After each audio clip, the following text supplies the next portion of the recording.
Shivam, welcome on Europedia. Thank you sir, thank you very much.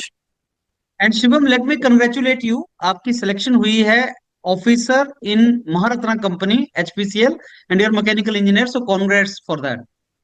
Thank you sir. Shivam, आज का जो मेरा आपका इंटरेक्शन आपसे होना है उसका जो मेन ऑब्जेक्टिव है, पर्पस है, that is to impart information and knowledge and wisdom and strategies and important points to the students. आप जानते हैं हजारों इनफैक्ट लाखों ऐसे स्टूडेंट्स हैं जो अच्छी जॉब्स और पब्लिक सेक्टर महारत्ना कंपनीज में जॉब करना चाहते हैं, but they try also, but sometime it does not click for them. बहुत सी प्रॉब्लम्स आती हैं उनको। अब you are on the other side of the table. आप वो प्रॉब्लम को फेस करते हुए उनको ओवरकम करके you have got selected now. So it is your responsibility, Shivam, now to share your journey and some really good points with the students so that वो भी वहां तक पहुंच सके जहां आप गए। तो मैं स्टार्ट करता हूँ आपकी बैकग्राउंड से। आप प्लीज मेरे को बताएं which part of India you are from. आपने अपना क्वालिफिकेशन कौन से कॉलेज से किया है, so that may be your juniors get connected to you later. And उसके बाद की आपकी जर्नी कैसी रही, आपने क्या प्रॉब्लम्स फेस की, कहाँ पे आपकी गलतियां आपने की, जो भी वर्थ टेलिंग है वो आप प्लीज बताएं। Yes sir. Born and brought up in Aurangabad Bihar से। वहीं से मैंने अपना स्कूलिंग किया लॉर्ड बुद्धा पब्लिक स्कूल से। उसके बाद मैंने 11th and 12th Sachchidanand Sinha college से कंप्लीट किया। उसके बाद मैं heritage institute of technology Kolkata गया मैकेनिकल इंजीनियरिंग के लिए। वहाँ पे कैंपस प्लेसमेंट ही हुआ मेरा रिलायंस रिटेल में। और लास्ट 3 ईयर एंड 2 मंथ से मैं वहीं पे वर्किंग हूँ as a reverse logistic senior executive reverse logistics. और जर्नी ये रहा सर कि जॉब के साथ प्रिपरेशन करना थोड़ा टफ था, थोड़ा चैलेंजिंग था, पर at the same time excitement से भरा हुआ था। और ऑल्दो ये मेरा फोर्थ अटेम्प्ट था एचपीसीएल में, इसके अलावा तो पता नहीं मैंने कितने एग्जाम्स दिए। अच्छा। ये फोर्थ अटेम्प्ट था एचपीसीएल में और फाइनली इस बार क्लिक किया। फाइनली मेरा मेहनत जो था इस बार जो होना चाहिए था वो हुआ मेरे साथ और फाइनली मैं अभी सिलेक्टेड हूँ। वंडरफुल। Yes sir. वंडरफुल। तो शिवम, मैं आपसे ये जानना चाहूंगा, ये चौथा अटेम्प्ट है HPCL में, जहां तक मेरे को याद आता है 2020-21 में HPCL पहली बार अपना CBT कंडक्ट करना स्टार्ट किया था। Yes sir. तो आप कब से इस एग्जाम को लिख रहे हैं HPCL को, और आपका क्या रहा, मतलब आप CBT क्वालिफाई नहीं कर पाए या इंटरव्यू क्वालिफाई नहीं कर पाए, क्या सा रिजल्ट था आपके? सबसे पहला तो 22 में दिया था सर मैंने, जिसमें मेरा सीबीटी क्लियर नहीं हुआ था। ओके। उसके बाद 23 में दिया तो वहाँ पे सीबीटी क्लियर हुआ पर मैं ग्रुप टास्क में बाहर हो गया। फिर 24 में दिया, वहाँ पे सीबीटी क्लियर नहीं हुआ। और लास्टली इस बार 25 में दिया जहाँ मैंने CBT GT personal interview medical सारा कुछ क्लियर कर लिया। अच्छा, तीसरे अटेम्प्ट की बात करते हैं। जब आप CBT दोबारा क्लियर नहीं कर पाए, दूसरे अटेम्प्ट में CBT क्लियर करके आप इंटरव्यू तक पहुंच गए, लेकिन आप जो तीसरे अटेम्प्ट में इवन CBT भी नहीं निकला, तो उस टाइम आपके दिमाग में क्या सोच चल रही थी? चलते हैं तीसरे अटेम्प्ट CBT का रिजल्ट और आप क्वालिफाई नहीं कर पाए, तो आदमी ऐसे सिचुएशन में टूट जाता है, वो डिमोरलाइज हो जाता है। आपका क्या Yes, sir। State of mind था? बहुत डिमोटिवेटिंग था सर मेरे लिए वो, ऑब्वियसली। और ऐसा सीन हो गया था कि मैं खुद से फ्रस्ट्रेट हो गया था कि अब नहीं हो पाएगा जॉब के साथ प्रिपरेशन करना। क्योंकि वो बहुत हेक्टिक होता है कि आप 8.5 घंटा 9 घंटा जॉब में दे रहे हैं और फिर वापस आ रहे हैं रूम पे भागे भागे और फिर पढ़ाई स्टार्ट कर रहे हैं और उसके बाद कोई रिजल्ट नहीं आ पा रहा है आपके हाथ में। तो वो बहुत फ्रस्ट्रेटिंग होता है, पर सपोर्ट था, फैमिली का हम्म, सपोर्ट था, फ्रेंड्स का सपोर्ट था, वो लोग लगातार मोटिवेट करते रहे। इसमें सबसे बड़ा हाथ मेरे पापा का रहा, मेरे जिया जी का रहा, जिन्होंने लगातार पुश किया कि कोई प्रॉब्लम नहीं है, ऐसा तो नहीं है कि तुम घर पे बैठा हुआ है और तुम्हारा नहीं क्लिक कर पा रहा है, तुम ऑलरेडी अर्निंग है, तुम मोटिवेटेड रहो। तो वो चीज़ें थी जो दोबारा हमको खड़ा होने के लिए वो मोटिवेशन मिला वहाँ से। और फिर उसके बाद भी मैंने 2-3 एग्जाम दिया जो नहीं क्लिक हुआ मेरे से। पर अगेन वही उन लोगों का जो कांस्टेंट मोटिवेशन था मेरे लिए और जो कांस्टेंट सपोर्ट रहता है कि चलो कुछ नहीं है तो भी हम तुम्हारे साथ खड़े हैं, तो वो चीज़ मेरे लिए बहुत सही था।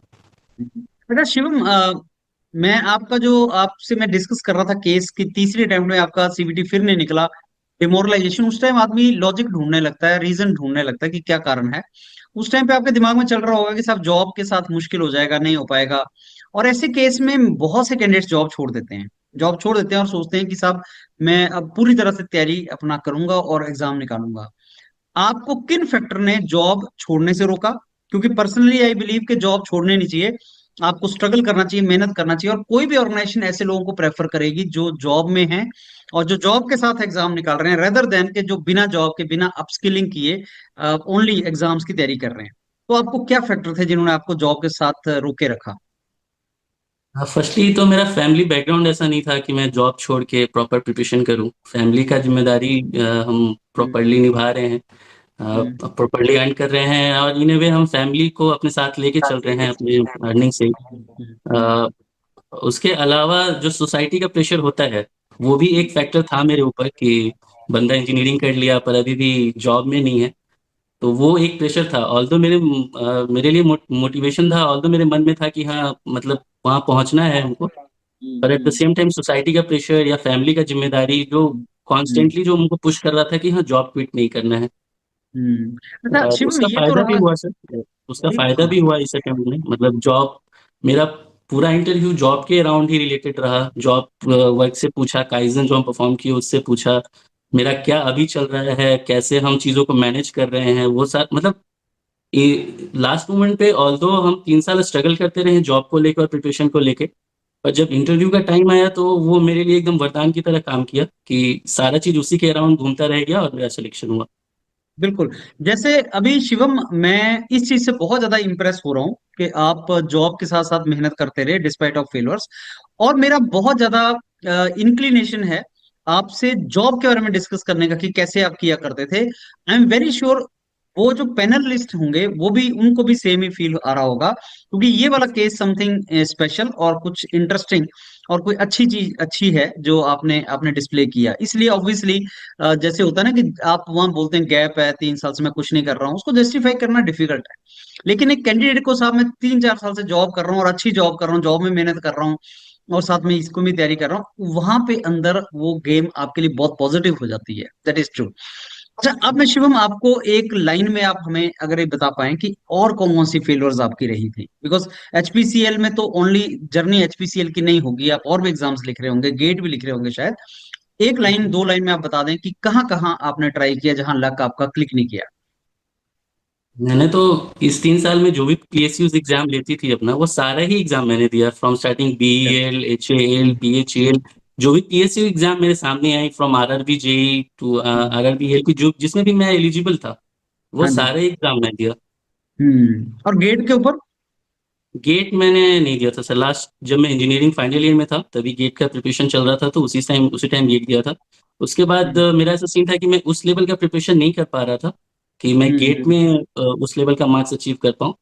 तो हम्म। वो अननेसेसरी प्रेशर मैंने अपने ऊपर नहीं आने दिया। हाँ, तो एक क्वेश्चन आपसे मैं पूछूंगा और आपने आंसर पार्शली उसका कर भी दिया है कि मैं अननेसेसरी प्रेशर नहीं चाहता था।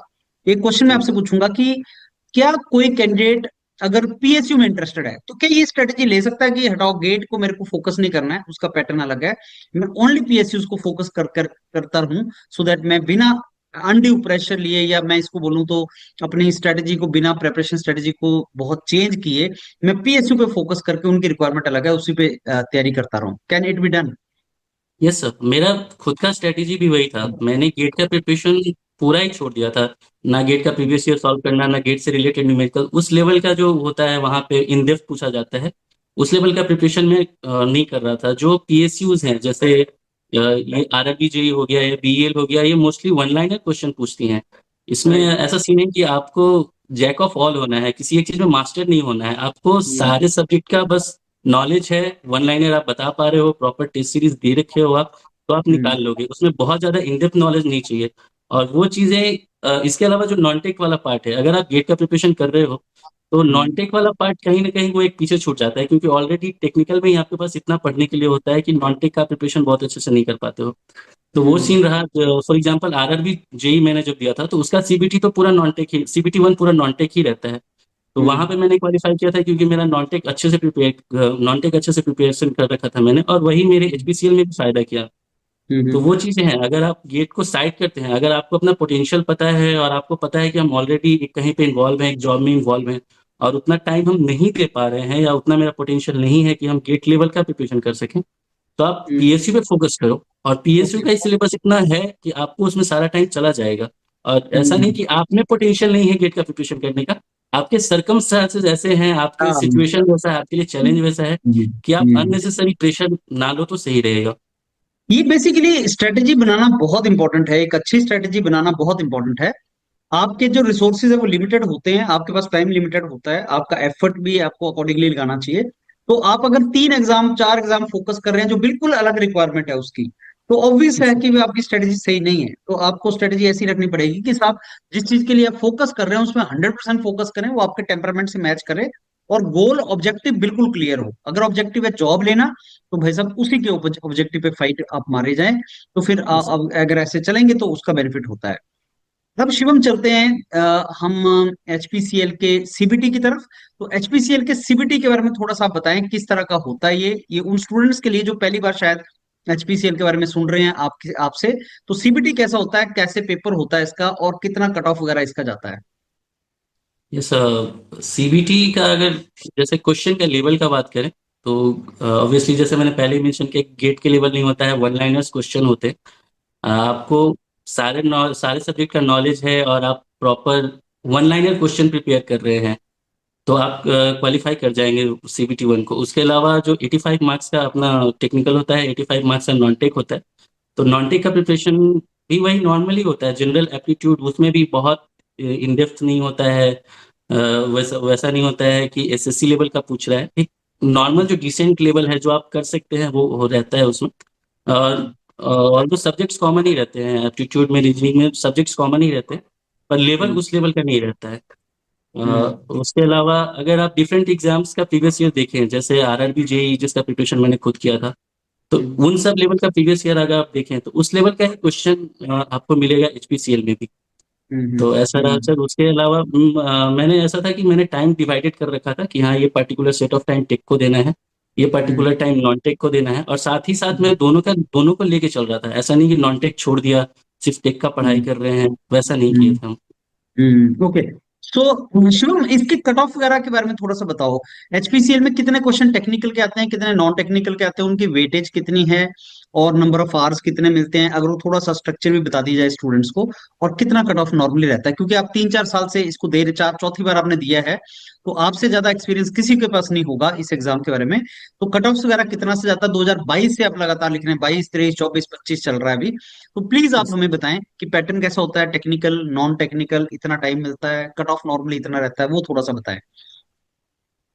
टेक्निकल का पहले बात करते हैं। टेक्निकल में इन टोटल 85 क्वेश्चन रहते हैं, हाँ जी। जिसमें अपने को आधा क्वेश्चन सही करना होता है, क्योंकि उसका अपना भी एक कट ऑफ होता है। टेक का एक अपना कट ऑफ हुआ, नॉन टेक का एक अपना कट ऑफ हुआ, जिसमें आई गेस 42 पॉइंट समथिंग लाना रहता है उसको क्वालिफाई करने के लिए। तो वो लाना रहता है। सेम नॉन टेक का भी सीन रहता है, नॉन टेक में भी 42 के अराउंड लाना रहता है।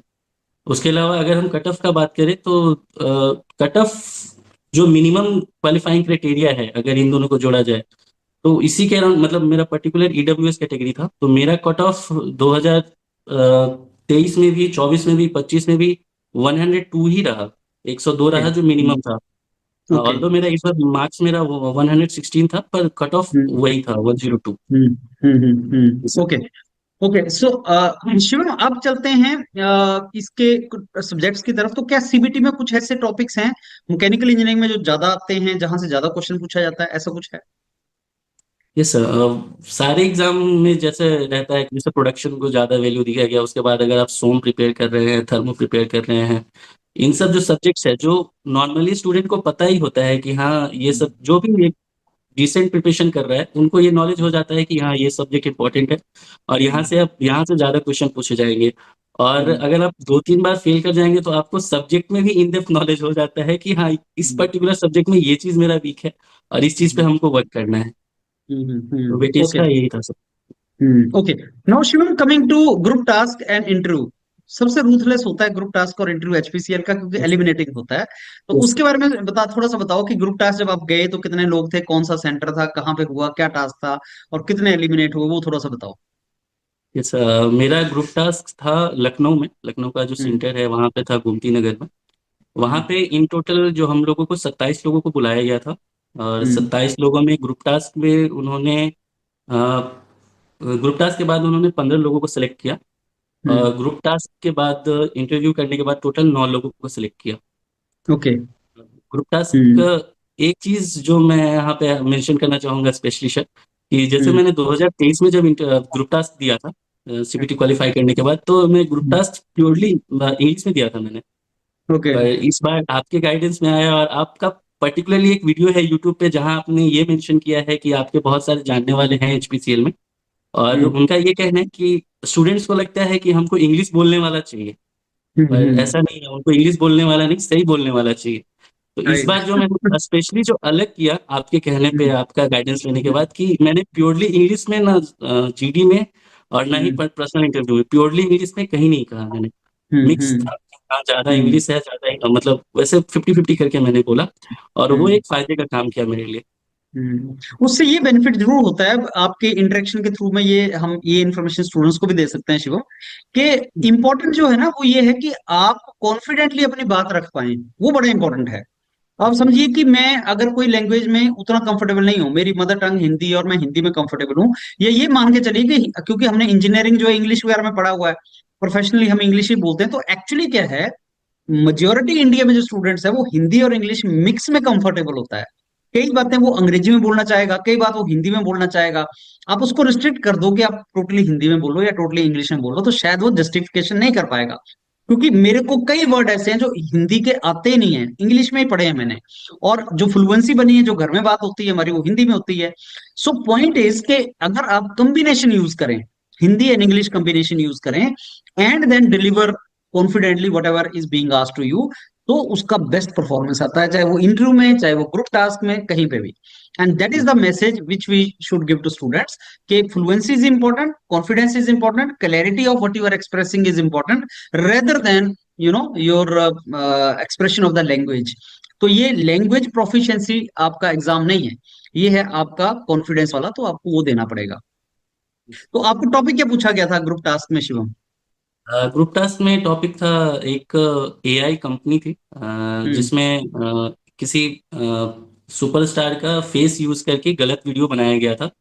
तो ओके। उस चीज को कैसे कंट्रोल करना है, कैसे कंपनी क्या डिसीजन लेगी ताकि जो पीपल्स हैं उनके ऊपर, उनको भरोसा रहे ऐप के ऊपर।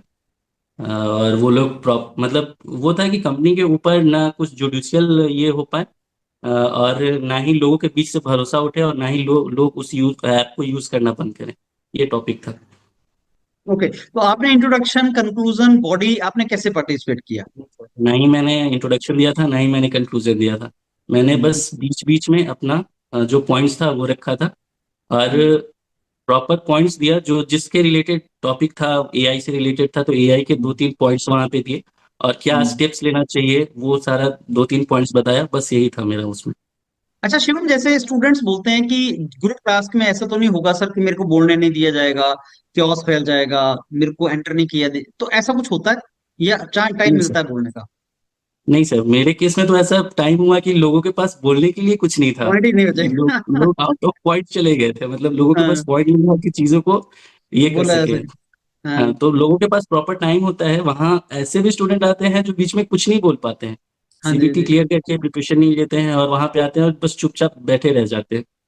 तो वहां पे आप प्रॉपर टाइम मिलता है आपको अपना पॉइंट्स रखने के लिए, और दूसरों के पॉइंट्स बिना कट किए भी आपको अपॉर्चुनिटी मिल जाएगा अपना पॉइंट्स रखने के लिए। सही बात है। अच्छा, इसमें मेरे को कुछ अगर आप पॉइंट्स बता सकें, ग्रुप टास्क में क्या करना चाहिए, क्या नहीं करना चाहिए, अगर स्टूडेंट को सुन रहा हो जो ग्रुप टास्क में जाना चाहता है, आपकी तरफ से कुछ ऐसे पॉइंट्स इंपॉर्टेंट कि भाई ये मत करना और ये करना। फर्स्ट एंड फॉरमोस्ट कि पहले तो ये ट्राई जरूर करना है, ऑल्दो मैंने ना इंट्रो दिया ना कंक्लूजन किया, फिर भी मेरा सिलेक्शन हुआ क्योंकि मैंने पॉइंट्स हम्म। अच्छे से बोल पाया। हाँ पर जी। ट्राई जरूर ये करना है कि हाँ, आपको या तो इंट्रो देना है या कंक्लूजन देना है, उसके लिए आपको प्रिपरेशन करना है, उसको छोड़ना नहीं है। उसके हम्म। अलावा अपना बेहतर पॉइंट्स, चाहे वो हिंदी में हो या इंग्लिश में हो, अपना प्रॉपर पॉइंट्स रखना है, और सामने वाले को बिना कट किए वो पॉइंट्स रखना है। सामने वाले को कट नहीं करना है, अननेसेसरी मतलब जो इन्वायरमेंट को क्योटिक नहीं बनाना है। उसके अलावा जो भी आप कंक्लूजन्स हैं वो वहाँ पे जो पेपर पेन देते हैं उससे थोड़ा बहुत आप वहाँ पे लिखिए। जो कंक्लूजन है या जो इंट्रो है आप थोड़ा बहुत पेन से लिखिए, ताकि बाद में वो उन पैनल के पास जाता है वो। तो ये 2-3 पॉइंट्स है जो ख्याल रखना है सर अपने को। ओके, उसके तो अलावा आपको प्रॉपर प्रैक्टिस कीजिए। प्रॉपर दस हम्म पंद्रह आप लगाते हैं, 10 15 20 हम्म आप ग्रुप टास्क लगाइए, ऑनलाइन हो हम्म चाहे ऑफलाइन हो, तो वो हम्म सफिशिएंट हो जाता है। मतलब जो आपको पेज मिलता है उसके ऊपर जोट डाउन करें, नोटिंग करें थोड़ा सा, क्योंकि वो पेज हाँ, अंदर जाता है तो उसको देखा जाता है। हाँ, बहुत सही। अच्छा शिवम, अब चलते हैं इंटरव्यू की तरफ। तो आपका जिनका कितने लोग आपने ग्रुप टास्क में पार्टिसिपेट किया और कितने पास होके आगे इंटरव्यू में पहुंचे, और आपका इंटरव्यू किस तरीके से चला फिर अंदर? टोटल 27 वहाँ पे अवेलेबल थे, हाँ जिसमें जी। से 999 का पैनल बना ग्रुप टास्क के लिए। हम्म ग्रुप टास्क कंप्लीट होने के बाद टोटल 15 लोग सेलेक्ट हुए ग्रुप टास्क के बाद, उसके अलावा जो भी थे वो एलिमिनेट हो गए। अ, ओके। उसके उसके वही फिर 15 लोग सेलेक्ट हुए और लाइन वाइज उन लोगों को अंदर बुलाया गया, और पर्सनल इंटरव्यू के बाद इन टोटल 9 स्टूडेंट सेलेक्ट हुए थे। ओके। अच्छा, और आपका इंटरव्यू कैसा चला था? जब आप अंदर गए तो कितने लोग अंदर बैठे थे, कैसे कैसे स्टार्ट हुआ सारा? इन टोटल अंदर 7 लोग बैठे हुए थे सर, हम्म और मैंने एंट्री लिया वहाँ पे, तो उन लोगों ने सामने से ही बैठने को कह दिया, तो मैं बैठा। उसके बाद एक जो साउथ के थे सर वहाँ पे, हम्म वो हम्म बहुत टफ, वो बहुत सवाल पूछ रहे थे, वो उनका जो भी क्वेश्चन था बहुत टफ था। और वो उसके बाद मैंने नॉर्मल अपना इंट्रो स्टार्ट किया, नॉर्मल जॉब के बारे में बताया। और चूंकि मेरा पहले से ही प्लान ये था कि मेरा टेक वाला पार्ट तो, मतलब ऑनेस्टली बोलूं तो बहुत ज्यादा स्ट्रांग नहीं है, इतना स्ट्रांग नहीं है कि सामने वाला अगर हमको टेक में इन डेप्थ पूछने लगे तो मैं उतना अच्छा परफॉर्म कर पाऊँ। इसलिए मैंने पहले ही अपना इंटरव्यू को जॉब की तरफ मोड़ दिया, जॉब की तरफ मोड़ दिया। पहले ही ओके सारा कुछ जॉब के लिए ही बताया, सारा most of the intro part job से ही रिलेटेड था मेरा, तो ऑलरेडी उन ओके। लोगों का ध्यान जॉब पे चला गया मेरा, और सारा हम्म कुछ फिर जॉब के अराउंड ही रिवॉल्व होता रहा। हम्म मैंने जो भी काम किया, जो भी परफॉर्मेंस दिया अपने कंपनी में, जो भी काइजन वगैरह परफॉर्म किया, या कैसे हम्म मैं अभी वहाँ पे स्ट्रगल कर रहा हूँ, कैसे मैं फाइट ले रहा हूँ, लोगों को कैसे हैंडल करता हूँ, मैन पावर मैनेजमेंट, ये सब रिलेटेड सवाल थे सर वहाँ पे। अच्छा Shivam, how could you pull the interview in the direction of your job experience? क्या आपने इंट्रोडक्शन में ही जॉब का मेंशन किया? सो वो ट्रिक स्टूडेंट्स को बताओ कि आपने इंटरव्यू को अपने जॉब एक्सपीरियंस की डायरेक्शन में किस तरीके से पुल किया। मैंने इंट्रोडक्शन में ही सर अपना सारा बैकग्राउंड क्लियर बताया, अपना प्रोजेक्ट बताया, और उसके बाद जितना टाइम ये जो अपने इंट्रोडक्शन में या पढ़ाई में या प्रोजेक्ट के बारे में बताया, उससे ज़्यादा टाइम मैंने जॉब के बारे में इंट्रोडक्शन में ही बताया, कि कैसे मेरा सिलेक्शन हुआ, कैसे मैंने पहले वहाँ पे 6 महीना एज ए जीईटी काम किया, फिर मेरा इनबाउंड ऑपरेशन देखने को मिला, फिर रिवर्स लॉजिस्टिक्स देखने को मिला, वहाँ पे मैंने क्या काम किया, और अभी क्या देख रहा हूँ, ये सारा कुछ मैं इंट्रोडक्शन में ही मेंशन किया सर। उसके अलावा जो जो शीट उन लोगों के वो लोग भरवाते हैं जो सीपीटी कंप्लीट होने के बाद, वहां पे भी मैंने जॉब से रिलेटेड आपका जैसे प्रोफेशनल अचीवमेंट क्या है, आपने अलग से कुछ मेंशन करने को दिया हुआ रहता है, तो वहां मैंने जॉब के रिगार्डिंग ही अपना सारा कुछ फिल किया था। तो इस वजह से जॉब से ही रिलेटेड वो सारा कुछ पूछते रहेंगे। ओके। तो शिवम, नेक्स्ट क्वेश्चन, जैसे आपने जॉब पे छोड़ दिया इंट्रोडक्शन, पहला क्वेश्चन आपका इंट्रोडक्शन होता है। अब आपने क्योंकि इंट्रो को अपनी डायरेक्शन में पुल किया, तो दूसरा क्वेश्चन आपका जॉब के बारे में होगा। तो ये मेरे को बताओ एग्जैक्टली कि जॉब के बारे में उनका क्वेश्चन क्या था आपसे, जैसे ही आपने इंट्रोडक्शन खत्म किया। सबसे पहला तो उनका यही था कि जैसे इनबाउंड ऑपरेशन हम मेंशन किए, इनबाउंड ऑपरेशन में डिफरेंट जो हम काम करते थे, फ्रॉम वेंडर मैनेजमेंट से लेके इन्वेंट्री में पुटवे वगैरह करवाना, इससे रिलेटेड वो लोग सवाल पूछे कि कैसे इसमें मैन पावर कैसे मैनेजमेंट होता है, एक दिन में आप कितना क्वांटिटी का जीआरएन करके पुटवे करते हो, ये सब रिलेटेड सवाल रहा। उसके बाद जब रिवर्स लॉजिस्टिक्स में वो लोग आए, तो उसके लिए मैं प्रॉपर प्रिपेयर था, क्योंकि लास्ट 1.5 साल से मैं रिवर्स लॉजिस्टिक्स ही देख रहा हूँ। तो उसमें जब उन्होंने पूछा कि वहां पे क्या काम है, वहां पे क्या क्या करते हो, तो प्रॉपर मैंने जो फ्रॉम स्टार्टिंग टू एंड सारा कुछ बताया। इनफैक्ट मैंने वो भी बताया जो मैं नहीं करता था, जो काम मेरे मैनेजर करते हैं, वो काम भी मैंने मेंशन किया कि उसके बारे में आइडिया था, भले ही वो काम मैं नहीं करता हूँ पर उसके आप बारे में इन्वॉल्व थे आइडिया। उसमें, साथ में इन्वॉल्व थे, तो आपको बताया। तो वो चीज मैंने बताया, हम्म जैसे हम्म डिफरेंट पॉइंट्स, डिफरेंट जैसे वर्ड्स उन लोगों ने कैच किया। जैसे मैंने बोला कि मैं वेंडर वेंडर को डेबिट करता हूँ, प्रोडक्ट का इंश्योरेंस करता हूँ, इन ट्रांजिट डैमेज, ये सब जो हम्म वर्ड्स जो उन लोगों को क्लिक किया, ये हम्म सब से सवाल उन लोगों ने पूछा कि अच्छा ये कैसे होता है, ये कैसे होता है, ये सब सवाल उन्होंने पूछा। उसके अलावा सीवी में भी या वहां पे भी मैंने एक वर्ड मेंशन किया, काइजन।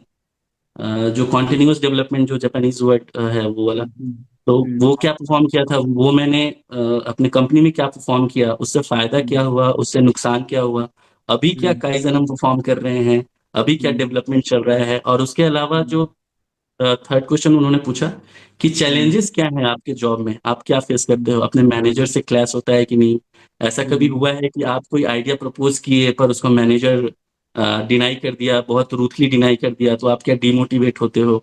उसके अलावा जो स्टोर टीम है या वेंडर है उससे आपका क्लैश होता है, तो आप कैसे चीजों को हैंडल करते हो।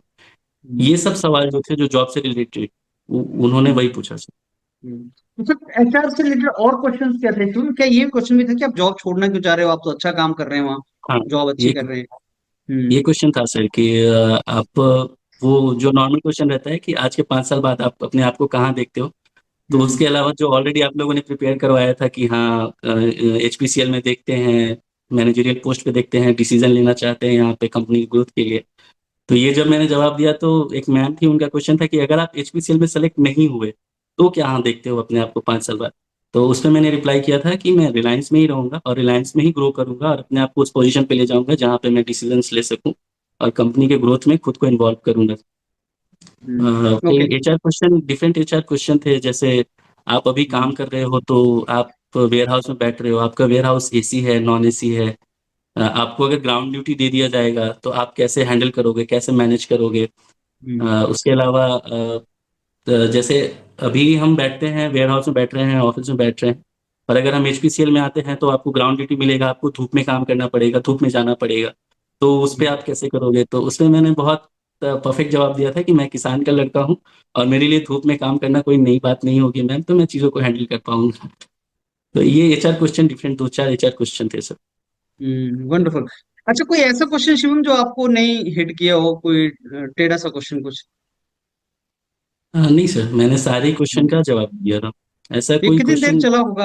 हाँ। हाँ, कितनी देर चला था ये तो एग्जैक्टली बताना मुश्किल है सर, पर वही 15-20 वही ओके। नॉर्मल जो जितना सबका चल रहा था।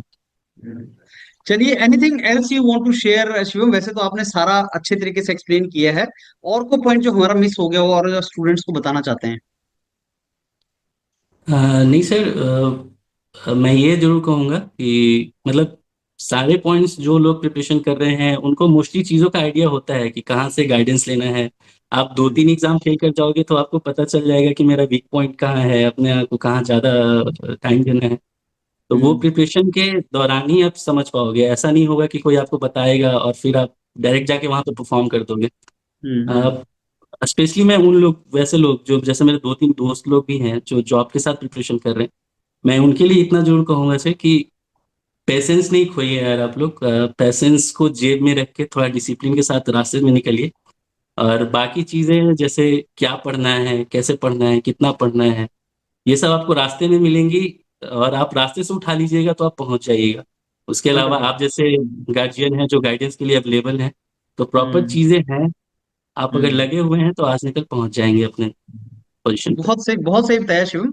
चलना स्टार्ट करें, डिसिप्लिन को जेब में रख के, पेशेंस को जेब में रख के डिसिप्लिन के साथ चलें। ये बहुत अच्छी बढ़िया लाइन बोली है आपने, and I am very sure student इसको सुनेंगे और बेनिफिट लेंगे। Thanks a lot Shivam, and all the very best for your career with HPCL. Thank you. Thank you sir, thank you for your blessings sir, thank you.